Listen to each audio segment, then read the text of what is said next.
Elecciones 2018. En campaña.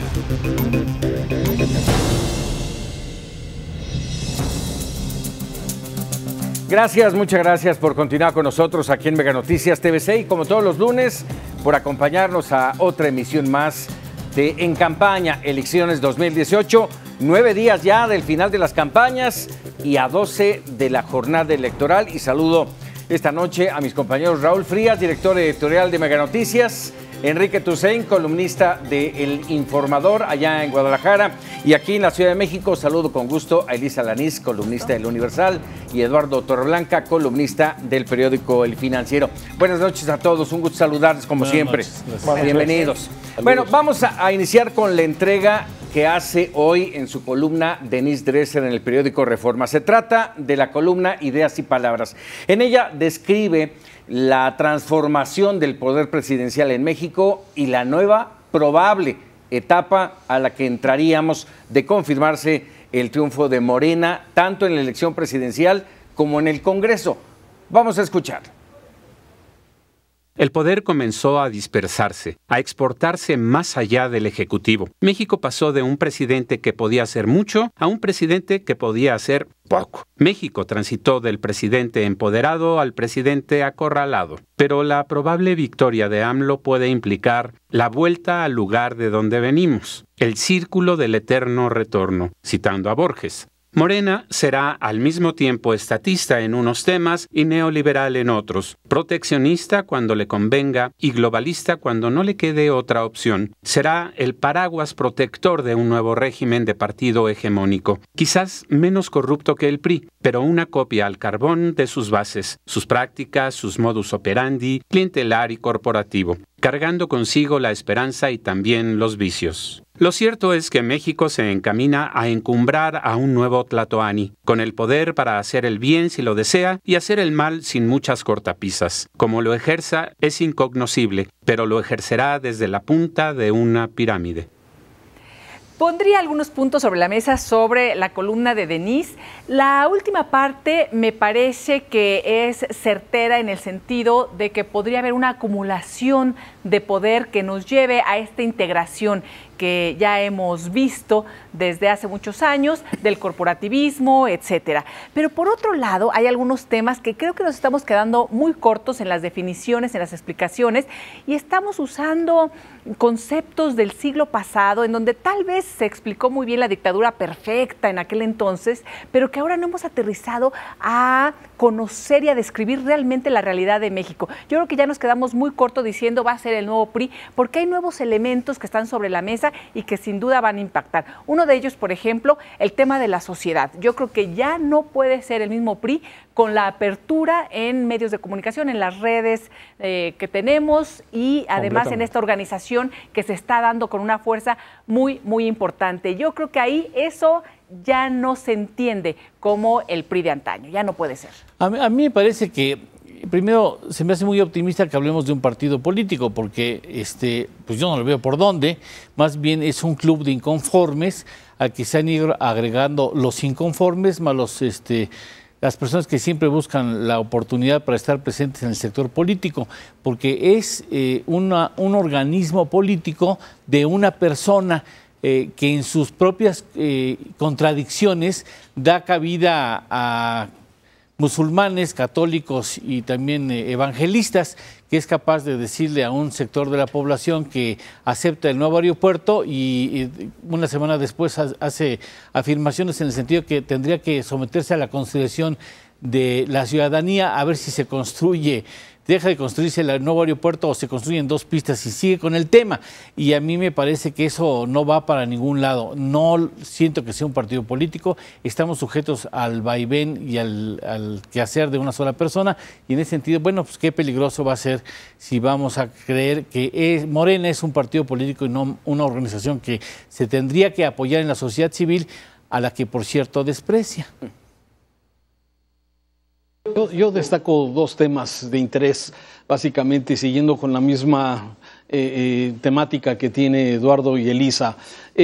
Bueno, Denise habla, yo la divido básicamente en 2 temas. Uno, en lo que, de acuerdo a su visión, va a suceder a partir del 1 de julio, si es que se confirma lo que las encuestas han señalado hasta el momento, pero también dependerá, como también se menciona, bueno, el Congreso cómo quedará conformado, si va a tener todo el apoyo al estilo que ya conocemos, en donde habrá, bueno, pues el presidente tendrá una gran fuerza, o estarán los equilibrios, ¿sí?, a través del Congreso de la Unión. Eso como primera parte, que de alguna forma, digo, insisto, todavía dependerá de cómo vaya quedando el Congreso de la Unión.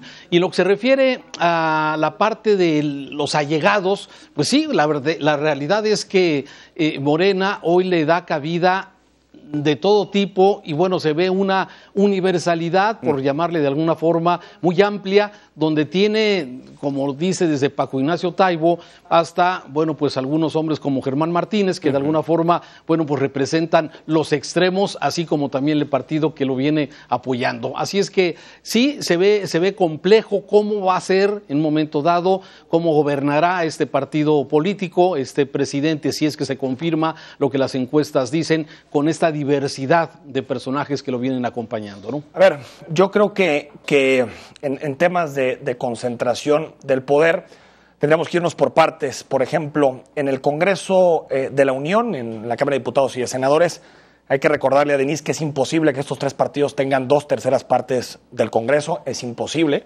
porque incluso ganando los 300 distritos a través de la vía uninominal, es imposible que te den la aritmética para que los tres partidos logren 2/3 partes. Incluso está prohibido constitucionalmente cambiar la Constitución solamente con una coalición de partidos. Por lo tanto, es imposible que el presidente Andrés Manuel o quien llegue con su partido pueda modificar la Constitución como quiere.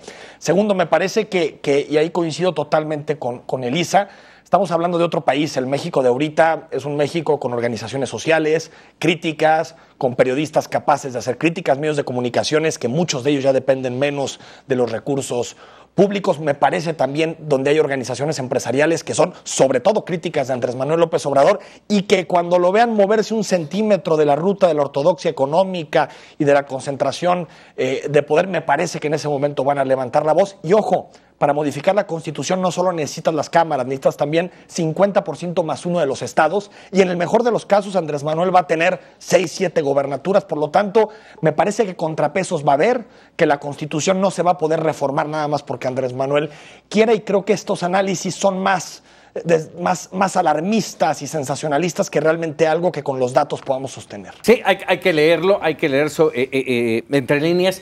Coincido con lo que dices, Enrique, aunque hay que hacer una precisión. Estamos hablando de que no puede ser lo que fue el PRI, porque los tiempos han cambiado, pero también el PRI o los políticos del PRI se han actualizado. ¿Sí? No estamos pensando en el PRI viejo, sino en un nuevo PRI. Bueno, y yo lo he insistido mucho aquí, ¿eh? Sí, que no hemos conocido. No, y aquí también que solo conoce Denise. Pareciera que en la columna de Denise que realmente se difuminó el poder del presidente, y la verdad es que eso no sucedió. Eso no sucedió. Que realmente existía una oposición. Sí. Lo que vimos fue en estos sexenios y en este último sexenio en particular, una oposición inexistente que le aprobó lo que quiso, en donde no había esos contrapesos. El Pacto por México. El Pacto por México, y un presidente con un poder que fue capaz de mandar al diablo a las instituciones, como las fiscalías generales y toda la procuración e impartición de justicia. Es un tema muy preocupante por la concentración de poder y además todos estos desvíos de los distintos estados, en donde es que los gobernadores acumularon mucho poder. Sí, mucho poder que al final del día también se concentraba en acuerdos con la federación. Así es que no lo veo así como un presidente muy débil. ¿Qué nos conviene más, un presidente con poder o uno manejable? Yo siempre pensaría, Paco, que un presidente acotado. Y yo soy de la idea de que cualquier poder, no solo el presidente, los gobernadores tienen que tener contrapesos, tienen que tener vigilantes, supervisión. Yo prefiero tener a un presidente que pueda mover poco a un presidente que pueda hacer lo que quiera. Creo que los equilibrios, ¿no? Los equilibrios de alguna forma va a ser fundamental. Hoy Morena y muchos de sus candidatos en el interior del país están apostando a hacer una votación uniforme. La verdad, porque, bueno, le conviene, a lo mejor no tiene la mayoría calificada, pero podría tener una mayoría simple. Pero aún así, creo que mantener los equilibrios, que exista una oposición que realmente pueda de alguna forma llevar y evitar los excesos. Yo también estaría muy de acuerdo en que hubiera equilibrios en el próximo Congreso de la Unión. Un poco, de alguna manera, el llamado de Krause en un video de la semana pasada, de llamar al electorado a votar de manera equilibrada, no dar todo en un solo sentido. Vamos a hacer una pausa y regresamos. Estamos en campaña. Elecciones 2018, aquí en Mega Noticias TVC.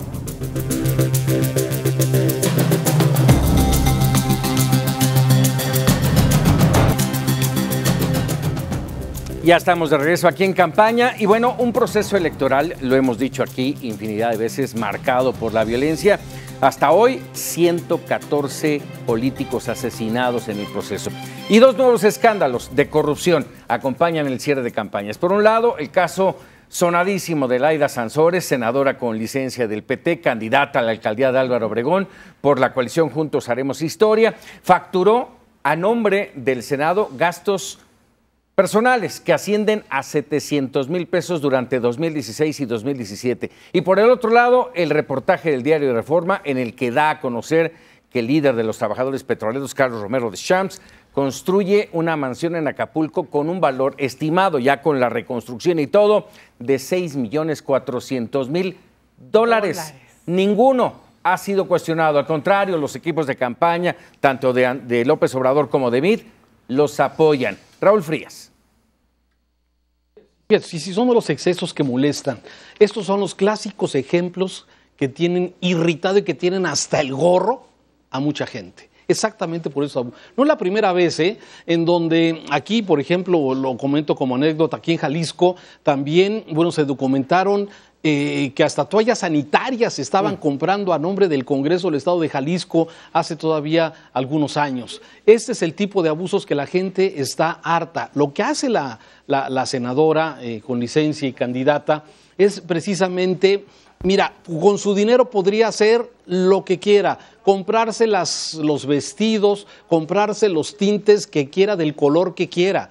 El problema es que es a cargo del Senado, a cargo del recurso público, a cargo del dinero que todos los mexicanos tenemos que aportar vía impuestos, como normalmente ha venido ocurriendo. Y del escándalo de Romero de Champs, híjole, han sido tantos y lamentablemente sigue siendo un consentido, como lo vimos todavía hace unas semanas en un evento del MIT. Sí, o sea, hablando de la limpieza del sindicato petrolero, por favor, ¿qué líder sindical puede tener las riquezas que se han documentado de los viajes de sus hijos, de los Ferraris de su hijo, de los yates que tiene? Y bueno, la verdad es que esto es exactamente que la gente está harta de eso. A ver, el caso Sansores, me parece que si los 700,000 pesos es muy grave la utilización de los recursos públicos para fines particulares. La respuesta de Morena es totalmente injustificable, es decir, que los principales voceros de Morena digan es que es una campaña porque vas arriba en la delegación Álvaro Obregón, o es una guerra sucia contra Morena y contra tu proyecto, o peor, que Sansores en su respuesta a Denise Merker diga que en realidad pues es que tenía que dar algo de sus recursos, de estos recursos de todo el pueblo mexicano, se los tenía que dar a los trabajadores del Senado, pues porque no ganan lo suficiente, en vez de promover un acuerdo para que se le pague mejor al personal de intendencia en el Senado. Es decir, me parece que el caso es indefendible por donde veamos y no hay que relativizar la corrupción. La corrupción es casos como este o casos multimillonarios como el de Carlos Romero de Champs. Ojo, sí creo que el caso de Carlos Romero de Champs habla de muchas cosas, de la forma en que se ha ordeñado Pemex,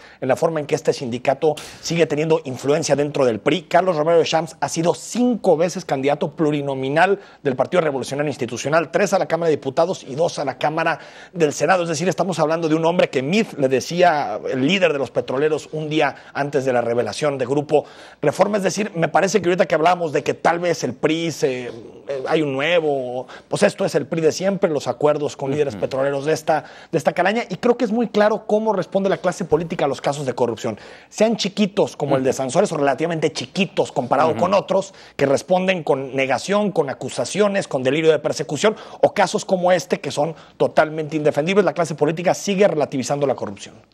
Y en ese tema, esta clase política, por ejemplo, en el caso de Romero Deschamps, está totalmente engarzada, que es también uno de los problemas tremendos en donde no hemos podido conocer realmente cuál es la riqueza de este hombre, cómo se manejan los recursos en Pemex, en el sindicato. Yo creo que Pemex es una de las cajas negras que se van a convertir en la caja de Pandora cuando podamos tener acceso a todo lo que se ha hecho con los recursos de la paraestatal y cómo se han manejado y todos los engranajes y acuerdos que nunca llegamos a conocer la sociedad. Yo creo que este hombre representa ese PRI y esos gobiernos en general que la gente y los mexicanos queremos desterrar para siempre. Y en el tema de Laida Sansores, es además una vergüenza que utilice los argumentos de que le compra a la gente, que tiene menos recursos. Y me parece además una muñeca de 4,000.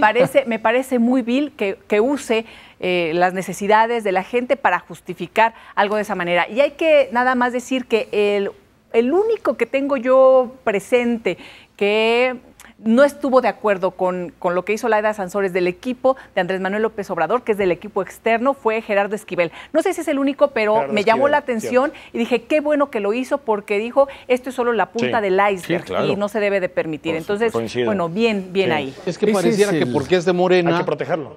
hay que protegerla, o sea, no eso puede ser. no debe ser. Ese es el brazo corporativo que dio lugar a un desgaste del PRI y que ahora se atreve cínicamente a levantarle la mano a un no priista hablando de un nuevo PRI.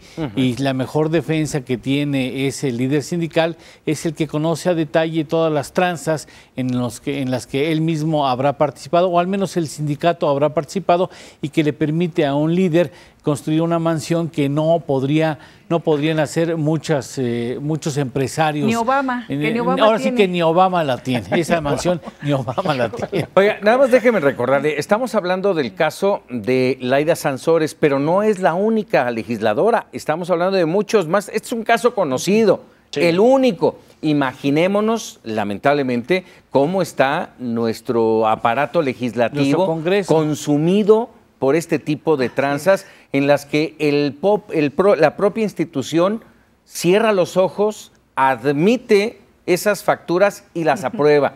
Y recordemos también otra cosa, lamentablemente esto es parte de la guerra sucia que tiene un sinfín de escándalos y todas ellas sin justicia, porque no pasa nada. Es que hoy lo estamos hablando y mañana ya lo olvidamos.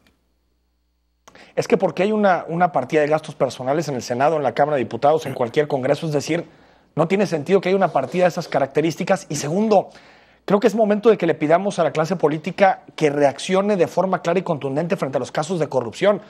¿Qué debería hacer Laida Sansores después de haber traicionado a la confianza pública en el Senado? Decir, gracias, me voy de la política porque creo que lo que cometí es muy grave. En otros países, la sociedad ya exige que los políticos dejen sus cargos, sus puestos, por hacer cosas de este tipo. En México parece que 700,000 pesos porque se fue a una obra de beneficencia, pues son totalmente perdonables, ¿no?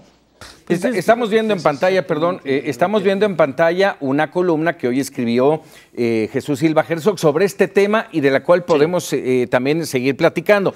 Eduardo. Pues es que a mí me parece que es un país de cínicos en cuanto a los políticos se refiere, porque es increíble que una senadora trate de defender su posición cuando tiene un salario de privilegio en un país en donde el grueso de la población no tiene ingresos superiores a los 10,000 pesos. O sea, ellos deben estar ganando más de 250,000 pesos al mes, y me parece que si eso no le da para comprarse toallas sanitarias, pues qué pobre senadora, la verdad, y qué pobre que se defiende en función de que sabe cuáles otros senadores o senadoras hacen lo propio y preferirían dejar las cosas en paz para que no se ventilen públicamente sus excesos. Yo quisiera meter justamente parte de lo que decía y lo que escribió hoy en su columna Jesús Silva Herzog, y que nosotros de alguna manera lo platicamos, lo debatimos el día del tercer debate, en el que hablábamos, a ver, ¿cuántas veces Andrés Manuel López Obrador repitió el tema corrupción? Sí, claro. Y además, y lo decía yo aquí, tiene razón. Para decir eso. Tiene razón, la corrupción es el principal cáncer que tiene este país. Pero ¿cómo corregirlo?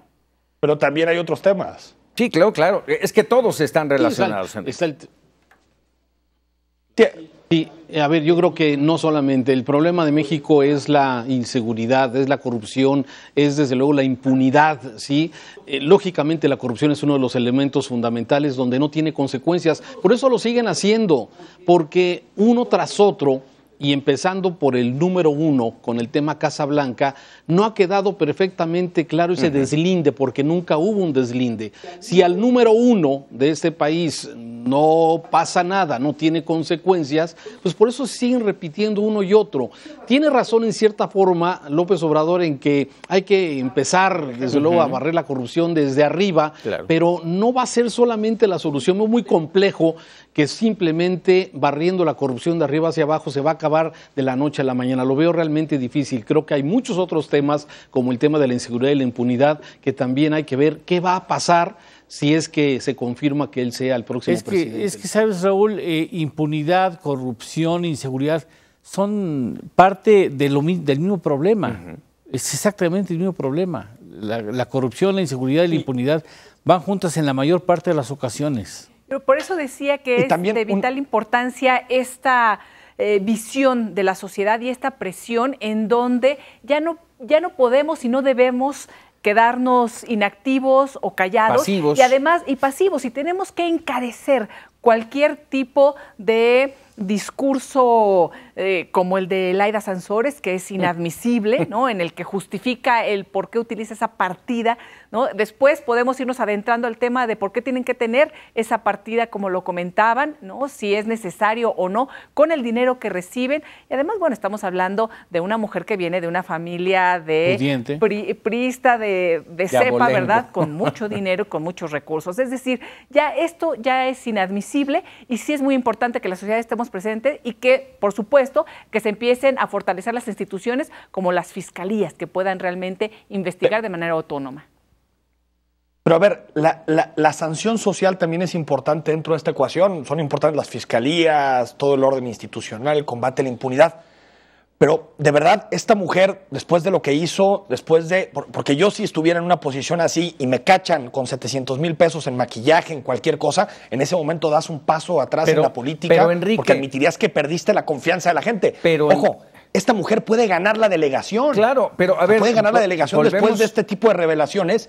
Y creo que te habla de la tolerancia que tiene la ciudadanía a la corrupción. Seguimos siendo una sociedad que tolera mucho este tipo de escándalos. Sean Romero de Champs, sean Sansores o quien sea. ¿Quién va a poner orden en la casa? ¿Quién va a poner orden en la casa si son ellos mismos los que se autorizan, los que legislan? ¿Quién va a poner orden en la casa? No voten por ellos. Sí, bueno, oye, ¿ganará el candidato de Romero de Champs? ¿Todavía tiene posibilidades? Esa es una de las preguntas que tenemos que hacer. ¡Qué cinismo, Dios mío! ¿No? Ese es el problema. Raúl, ¿querías comentar algo?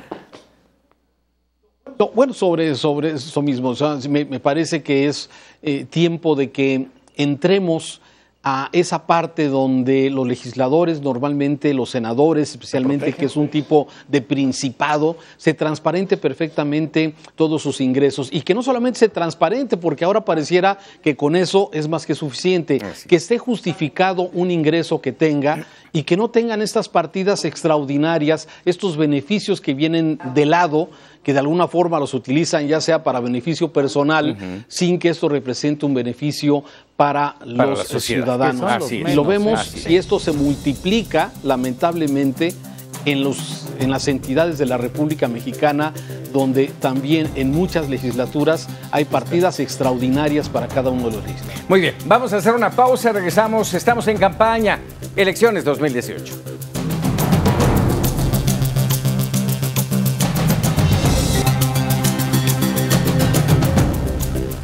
Gracias por continuar con nosotros aquí en Campaña. Y bueno, déjeme decirle, no podemos abstenernos, estamos en época mundialista y no podemos dejar de lado el triunfo de México frente a Alemania, una campanada, un hecho histórico que acaparó, por supuesto, todos los reflectores apenas ayer domingo. Y le recordaba al inicio de este espacio, dije, faltan 9 días para que terminen las campañas. Para muchos, hoy ya acabaron. Vamos a ver qué efecto puede tener el Mundial y la participación del seleccionado mexicano en el proceso electoral del 1 de julio. Enrique. Bueno, sí, Paco, y hay que recordar que el segundo partido de la selección es el sábado y el tercero el miércoles, justo el último día de las campañas electorales, es decir, creo que terminaron las últimas semanas engarzándose. Yo diría que a quien le conviene este distractor del Mundial es Andrés Manuel López Obrador, porque es el que las encuestas nos dice que va adelante, es decir, al que le conviene que se discutan menos cosas, que haya menos olas, que la atención de buena parte de la ciudad esté puesta en el Mundial de Fútbol y no en el debate sobre las elecciones, me parece que es Andrés Manuel López Obrador, aunque creo que en general el Mundial, si bien va a bajar algo de intensidad informativa, me parece que no la va a eliminar del todo. Me parece que los mexicanos somos perfectamente capaces de ponerle atención a dos cosas a la vez, a las elecciones y al Mundial. Y también diría que si recordamos la última elección que se dio al mismo tiempo que un Mundial, que fue en 2006, pues fue una de las campañas más polarizantes que hubo. Felipe Calderón y Andrés Manuel López Obrador, y el último mes que coincidió con el Mundial fue clave para la definición de las preferencias electorales. Entonces creo que en términos generales, desde mi punto de vista, se está sobredimensionando el papel del Mundial o el impacto del Mundial sobre el proceso electoral. Fíjate, bueno, a ti te gusta mucho el fútbol, Enrique, pero yo creo que a muchos de nosotros. Pero la verdad es que a mí me dio mucho gusto que ganara México en esta sorpresa, incluso para los especialistas en los deportes, ¿no? ¿Por qué? Porque el pueblo, el pueblo mexicano, hemos estado lamentablemente con mucha tensión, o por lo menos yo así me siento, con los temas de inseguridad, con los temas que pasan aquí en Jalisco, con los temas que pasan a nivel nacional, con el tema de la corrupción, con todo esto. La verdad es que ayer ese triunfo que dio la selección mexicana fue como un refresh, fue algo que de alguna forma por momentos, seguramente por muchos minutos, nos distrajo de estos males que lamentablemente hemos tenido en México. Sí creo que ese ambiente festivo, esa alegría momentánea que de alguna forma da la selección mexicana a México, cambia un poco el ambiente. No creo que pueda modificar nada, sinceramente no creo que modifique nada, pero sí el ambiente de percepción del estado de ánimo de las personas creo que cambia, por lo menos de aquí al siguiente juego, que será el próximo sábado. Pero no creo que vaya a mover mucho, pero sí creo que en el ánimo de las personas, yo lo vi alrededor de mis hijos, los amigos de mis hijos, mis propios amigos que les gusta mucho el tema, los vi con ese ánimo que hace mucho no lo sentía, no lo veía entre los amigos que nos reunimos frecuentemente, ¿no? Por supuesto que nos cayó bien porque ya estábamos hartos del discurso político. Y creo que lo que también teníamos que ver es que no podemos perder de vista el ejercicio de la autocrítica, porque bueno, yo como mexicano por supuesto grité muy duro el gol del Chucky, pero también hay que considerar que en el segundo tiempo, bueno, Dios es grande porque estuvimos todo el tiempo defendiéndonos, ¿no? No nos amargues, Lalo. No, bueno, es algo que teníamos que considerar porque... Toda historia épica tiene eso. Pero porque por ahí vi la mercadotecnia y en eso se parece también a la política. La mercadotecnia y los medios ya empezó a hablar de que México podría llegar a la final. Y déjame recordarles que si hay una industria corrupta es la balompédica, que no se nos pierde de vista, que ya me parece también refleja la corrupción que existe en el país, ¿no? Claro, el fútbol, como todas las expresiones, son parte de nuestra vida, de la sociedad, son un reflejo de lo que somos. Y en ese sentido veo varias situaciones. Una, los Grinch de la política, que siempre dicen, es que es una cortina de humo y ahora ya no vamos a ver otras cosas. Pues bueno, que no tenemos opción de ver otras cosas. Oye, a mí me emociona tanto el deporte como la política, como expresiones artísticas. Es decir, qué bueno que nos apasionemos también de los deportes y que nos emocionemos de esa manera, que nos dé un poco de tranquilidad, de paz, o por lo menos de cambio de tema. ¿No? Sí, claro. Eso fue maravilloso. Lo malo es cuando empezaron ya los políticos a subirse a la ola del triunfo y empezaron a tuitear ya propaganda de cuarta, ¿no? Y de que les habían dicho que nos ganaba Alemania, entonces ahora las encuestas no sirven. Dije, no, qué bárbaros. Es decir, no nos dejan descansar ni en el gran triunfo que tuvo la selección nacional. Es todo un tema, pero hay temas pendientes, Enrique. Sí, hay temas pendientes. Hoy una columna muy interesante que recomiendo a todos los que nos ven. en el diario El Universal, Alejandro Ope coloca algunos de los temas que él cree que faltan para discutir. Él es un especialista en seguridad y por lo tanto coloca los siguientes temas como unos de los más importantes a la hora del debate que sigue los últimos días de campaña. Por ejemplo, debatir qué sucede con el sistema penitenciario. Hay que recordar que 4 de cada 10 mexicanos que salen de prisión vuelven a delinquir, es decir, el sistema de readaptación social está totalmente colapsado. La frontera sur, una frontera porosa que incluye violaciones de derechos humanos y tráfico de drogas y personas. Hemos hablado mucho de la frontera norte, pero poco de la frontera sur en este proceso electoral. Otros de los temas que también plantea Alejandro Ope es transferencias federales a estados y municipios. 14,000 millones de pesos van a estados y municipios en seguridad y existe un subejercicio y falta de claridad en el uso de dichos recursos. Cuarto, política de drogas. Todos dicen que están abiertos al debate, pero nadie habla ni de legalización y tampoco de cambio de estrategia, más allá del debate sobre la amnistía que se ha abierto luego de la propuesta de Andrés Manuel López Obrador. Y un quinto tema del que habla Alejandro Ope, Fuerzas Armadas. Todos dicen que mantendrán al menos por un tiempo las Fuerzas Armadas en el territorio, pero nadie habla de otros temas como la posibilidad de que haya un civil en defensa. A eso le podemos adicionar más temas como debate sobre pueblos indígenas, sobre matrimonio igualitario, tal vez algo sobre interrupción del embarazo, que tampoco han aparecido del todo en las campañas.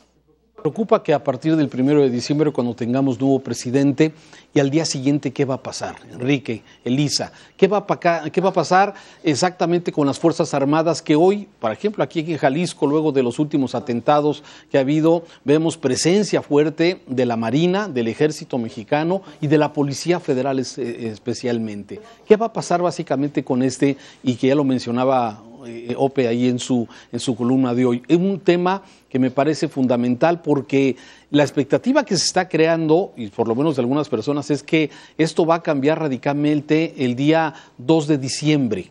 La verdad es que lo veo muy complejo y como dices, Enrique, y como señala esta columna, hay temas que se han tocado quizás por encimita, pero no han sido temas que marquen agenda, que puedan determinar hoy qué es lo que conviene para que el próximo 1 de julio los ciudadanos vayamos a votar por la mejor propuesta. Me parece que esos son temas ausentes y que deberían ser tomados en cuenta por temas el huérfanos, elector, básicamente, que es la única de las oportunidades. Así es. Y en el tema del ejército, yo creo que es un tema del cual no se ha hablado ni en esta campaña ni en los últimos 10 años. Yo creo que es un tema que tendremos como sociedad, como gobiernos y como Estado que evaluar, y también cómo proteger a las Fuerzas Armadas, cómo proteger a la sociedad.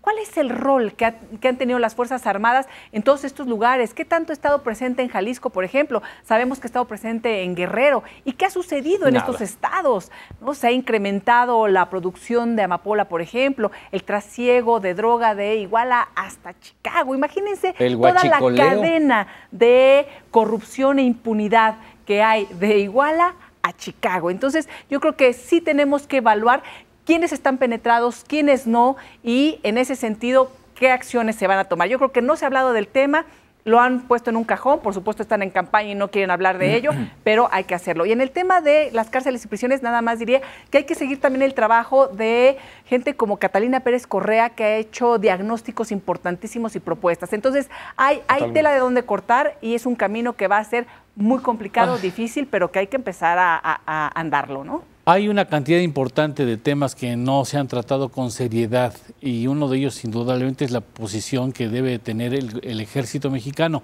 Y mucho me alarma el hecho de que haya personas que intentan incluso quitar el crédito de su honestidad y su fiabilidad como institución en favor del Estado mexicano, porque es una de las pocas instituciones que quedan más o menos bien paradas, ¿no? en nuestra historia. Y creo que vamos a tener que discutir muy seriamente si para eso está destinado a trabajar el ejército, para combatir el narcotráfico, cuando, insisto mucho en esto, creo que el asunto no es nacional. El asunto es multinacional y debiera haber una propuesta en ese sentido en terrenos o en foros internacionales para que no sea nuestro ejército o nuestra marina los que estén tratando de sacar adelante ese problema que jamás se va a acabar, viéndolo desde un punto de vista estrictamente unilateral, ¿no? Yo haría una precisión. Son 5 temas los que presenta Alejandro Ope. 5 temas, no que no le hayan prestado atención, simple y sencillamente que no les ha importado. Los 5 temas, estamos hablando del sistema penitenciario que por años hemos mencionado que está en el absoluto abandono, con autogobiernos dentro de las cárceles, dominados por el crimen organizado. El tema de la frontera sur, bueno, estamos hablando de las entidades más pobres. Coladera. Chiapas. Totalmente. Vamos, si a la población no le prestan atención, menos al cruce fronterizo. Y también terriblemente lacerado por el crimen organizado, por la delincuencia organizada básicamente. Y así hablamos de todas. Y el último tema, el de las Fuerzas Armadas, insistimos en un tema que ha sido nodal en los últimos 2 administraciones, esta polémica de si tenerlos o no tenerlos. Pues miren, teniéndolos no ha pasado absolutamente nada en Jalisco, en Guerrero, sí en Guanajuato. Paco, mucho incremento de muertes, ¿verdad? Por supuesto, e incremento del crimen organizado. Vamos, estamos mal, y eso es un cáncer al interior de las administraciones y de las instituciones mismas. Si les parece, vámonos rápidamente con los memerables.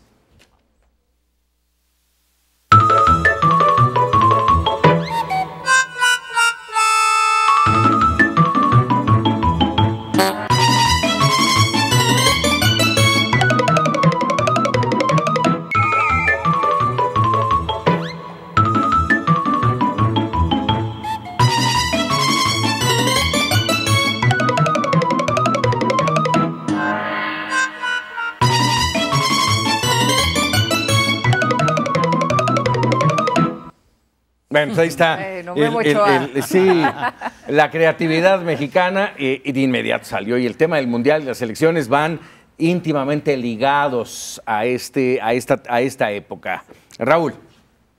Fíjate que ahorita que veía los memes y también viendo pues todo lo que nos llegó a través de redes sociales, el tema de esta polarización que se ha generado, lo que pasó allá precisamente en Rusia cuando alguien intentó sacar una botarga, ¿sí? Que generó un conflicto muy fuerte, y creo que también en la Ciudad de México, en la celebración ahí del Ángel. En fin, y yo creo que esto estamos viendo ejemplos de polarización muy fuerte, pero me quedo con una pregunta que hace rato comentábamos Enrique y yo aquí en el estudio antes. ¿Por qué, si vemos estos actos de corrupción, por qué, como los que ya comentamos ampliamente, el caso del líder de los petroleros, el caso de la senadora y otros tantos casos, por qué muchas personas, como el caso del Álvaro Obregón, siguen manifestando que votarán por esta candidata, a pesar de que hay evidencias de estos presuntos actos irregulares o que de alguna forma está utilizando recursos públicos para beneficios personales? ¿Qué es lo que está moviendo al ciudadano a que no nos importe una propuesta, no nos importe la polarización que se ha generado, sino simplemente pareciera que muchas personas están ya como decididas, de acuerdo a las encuestas que hemos visto? El beneficio inmediato y las promesas. Sí. Paco, nada más, en el caso del fútbol y la polarización, hay que recordar que el fútbol y la política están imbricados, y si no, hay que ver el discurso de Vladimir Putin de apertura del Mundial. Es un mensaje casi eminentemente político, y creo que el siguiente presidente de México, se apellide López Obrador, Anaya, se apellide Mid, como se apellide, tendrá como objetivo lo que ayer le pasó a los colombianos en la elección de Iván Duque como su presidente, mandar un mensaje de unidad. Creo que el país sí va a necesitar, después del 1 de julio, alguien que empiece a pavimentar el camino hacia la unidad. Y por cierto, y ahí en Colombia, desde la primera vuelta se tuvo resultados a las 5 de la tarde, y después ya en la segunda un reconocimiento oficial por parte del contrincante. Yo creo que hay mucho que aprender también, volteando a ver a otros países. ¿Qué está pasando en el mundo? Pues mucho le han hecho ganas los candidatos a polarizar las posiciones, y mucho le tenemos que agradecer al fútbol, sobre todo si sigue dando resultados optimistas o positivos la selección mexicana, porque eso ayudaría a considerar un poco las diferencias que evidentemente han ido construyendo con tanta energía y conciencia a los propios candidatos a la presidencia. Pues ahí está el análisis. Raúl Frías, Enrique Tusain, muchas gracias. Muy buenas noches allá en Jalisco. Elisa Alanís, gracias como siempre. Eduardo Torreblanca, muchas gracias. Sobre todo, muchas gracias a usted por permitirnos estar esta hora de análisis y de debate en campaña. Elecciones 2018, mañana desde Guadalajara. Muy buenas noches.